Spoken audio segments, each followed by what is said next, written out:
नमस्कार। और अब हमारे साथ जुड़ रहे हैं अश्विनी वैष्णव जी, केंद्रीय मंत्री हैं रेलवेज, टेलीकॉम और इंफॉर्मेशन टेक्नोलॉजी के।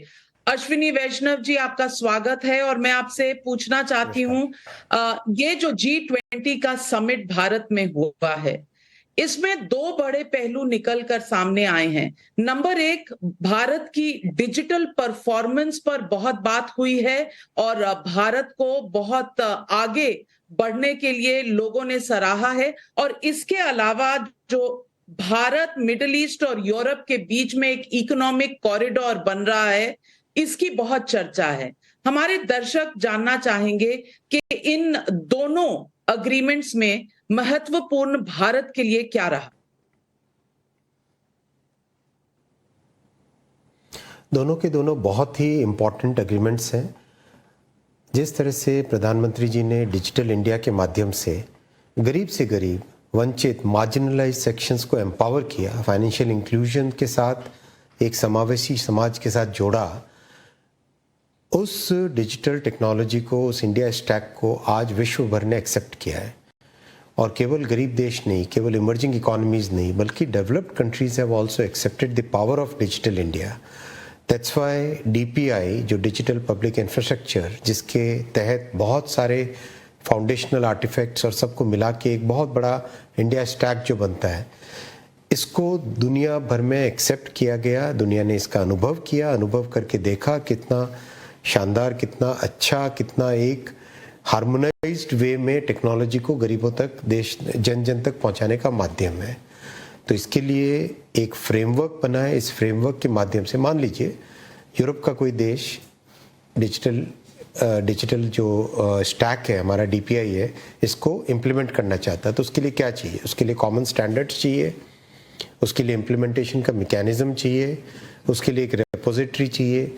इसीलिए वन फ्यूचर अलायंस के माध्यम से एक अच्छा कॉम्प्रिहेंसिव प्लेटफॉर्म बनाए, जिससे कि दुनिया भर में डिजिटल के DPI को इम्प्लीमेंट किया जा सके। दूसरा, जो भारत, मिडल ईस्ट और यूरोप के बीच में शिपिंग और रेलवे का कंबाइंड इकोनॉमिक कॉरिडोर बनेगा, ये अपने आप में गेम चेंजर होगा।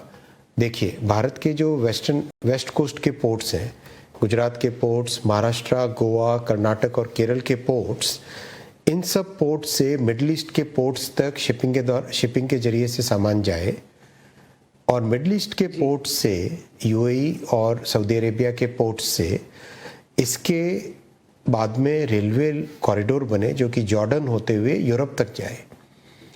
भारत और यूरोप के बीच में दूरी कई हजार किलोमीटर कम हो जाएगी इससे। तो यूरोप और भारत के बीच में ट्रेड, भारत बहुत सारी चीज़ों को आज एक्सपोर्ट कर रहा है यूरोप में, तो ये एक्सपोर्ट के नई अपॉर्चुनिटीज़ बनेंगी। भारत और मिडल ईस्ट और यूरोप एक ऐसा इकोनॉमिक कॉरिडोर बनेगा, एक नेचुरली अलाइंड इकोनॉमिक कॉरिडोर बनेगा, जिससे देश भर में नई अपॉर्चुनिटीज़ बनेंगी, ट्रेड और इन्वेस्टमेंट और ट्रांसपोर्टेशन की।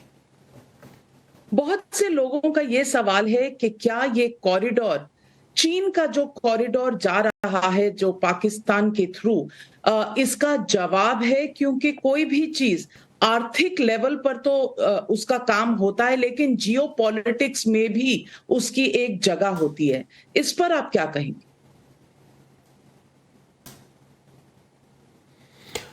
बहुत ही इंपॉर्टेंट जियोपॉलिटिकल इक्वेशन को रीबैलेंस करने में इस कॉरिडोर का रोल रहेगा। कैसे? BRI में सारा फोकस है डेट दे, और उस देश को, जिस भी देश में BRI का प्रोजेक्ट बनता है, उस देश के ऊपर बहुत बड़ा एक कर्जे का बोझ बन जाता है। That country becomes almost practically goes into a kind of debt trap. उसके विपरीत ये भारत का जो प्रस्तावित प्रधानमंत्री जी के विजन का जो ये कॉरिडोर है, इस कॉरिडोर में the countries will have the freedom to choose multilateral funds.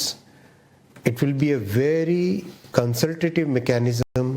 जैसे रेलवे का अगर मैं एग्जांपल लूँ, तो रेलवे में कई अलग अलग स्टैंडर्ड्स होते हैं। उन सब स्टैंडर्ड्स को कैसे हार्मोनाइज करना, कैसे सबको एक कॉमन प्लेटफॉर्म पे लाना, और एक साथ मिलके जो काम करने की भावना है वो BRI से डिफरेंट बनाती है इस कॉरिडोर को। पीएम साहब का हमेशा कहना होता है, उनका एक ही मंत्र है कि सबका साथ, सबका विकास, सबका विश्वास। इसमें सबको एक साथ विश्वास में लेके सारे देश एक साथ अपने फ्यूचर डेवलपमेंट को डिफाइन करे, वो इस कॉरिडोर में क्लियरली इसकी right from the beginning thought process में वो चीज़ है। This makes it very different from the BRI concept. Ashwini Vaishnaw ji, ये दोनों जो अग्रीमेंट्स हैं, इनके थ्रू भारत को क्या गेन होगा? रोजगार के अवसर बनेंगे, इन्वेस्टमेंट के, बिजनेस के अवसर बनेंगे, इन्वेस्टमेंट आएगा। किस तरह का आप समझ रहे हैं भारत को इसमें आर्थिक मदद मिलेगी? नंबर 1। और नंबर 2, ये पूरा जो प्लान है, ये क्या भारत का प्लान था और क्या प्रधानमंत्री नरेंद्र मोदी इसके ड्राइविंग फोर्स थे बाकी देशों को सहमति पर लाने के लिए? बिल्कुल, ये पीएम साहब का क्लियर विजन था कि भारत, मिडिल ईस्ट और यूरोप, ये इस तरह के देश हैं जो एक क्लियरली अलाइंड है अपने थॉट प्रोसेस में, एक कॉमन गोल की तरफ आगे बढ़ रहे हैं, आगे इकोनॉमिक डेवलपमेंट का कॉमन विजन है। इसीलिए पीएम साहब के इस विजन को इन देशों ने स्वीकार किया, मान्यता दी और क्लियरली एक्सेप्ट किया कि इसी डायरेक्शन में ही हमें मिलकर आगे जाना चाहिए।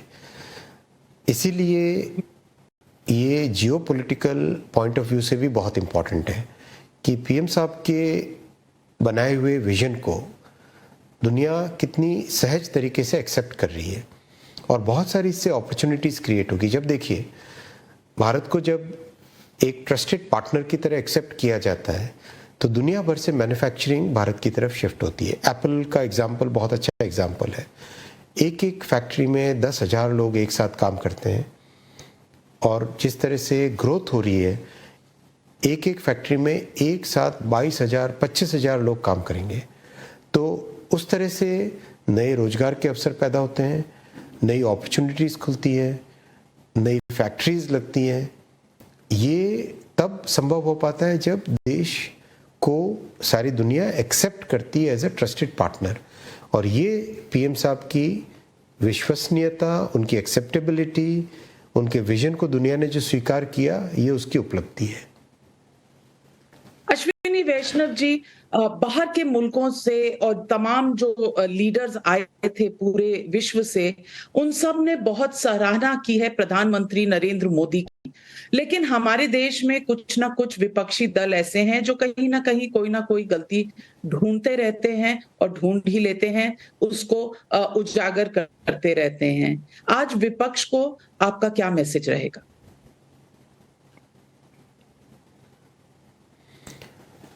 दुनिया के सामने भारत को स्थापित करना सभी की जिम्मेदारी है।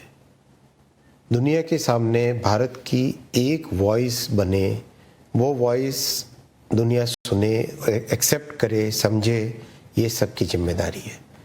ये हमारे आज की जनरेशन और आने वाली जनरेशन के प्रति हमारा कर्तव्य है कि हम एक यूनाइटेड वॉइस में खड़े हों। और जो लोग इसको नहीं समझते वो बहुत इररेलेवेंट होने वाले हैं। वैष्णव जी, मैं सबसे बड़ा आपका संदेश चाहती हूँ देश की जनता तक पहुंचे। भारत को इस G20 से क्या हासिल हुआ?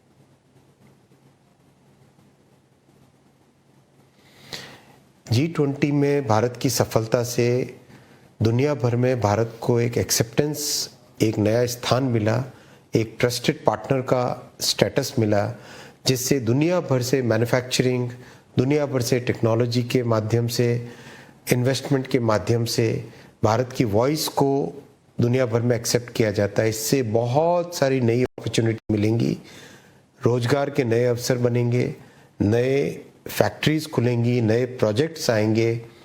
और जो आज इकोनॉमिक ग्रोथ भारत की है, जिसको दुनिया भर में सराहा जा रहा है, वो एक कंसिस्टेंट इकोनॉमिक ग्रोथ बनेगी, जिससे कि भारत आज 5वीं बड़ी अर्थव्यवस्था है, 3री बड़ी अर्थव्यवस्था बनेगा और हर उस गरीब परिवार को एक नया सेफ्टी नेट मिलेगा जिस सेफ्टी नेट से नए अपॉर्चुनिटीज भी मिलेंगे। अश्विनी वैष्णव जी, हमारे साथ जुड़ने के लिए और हमारे दर्शकों को G20 की इंपॉर्टेंस बताने के लिए आपका बहुत बहुत धन्यवाद। शुक्रिया, आप हमारे साथ टाइम्स नाउ और टाइम्स नाउ नव भारत पर जुड़े। धन्यवाद।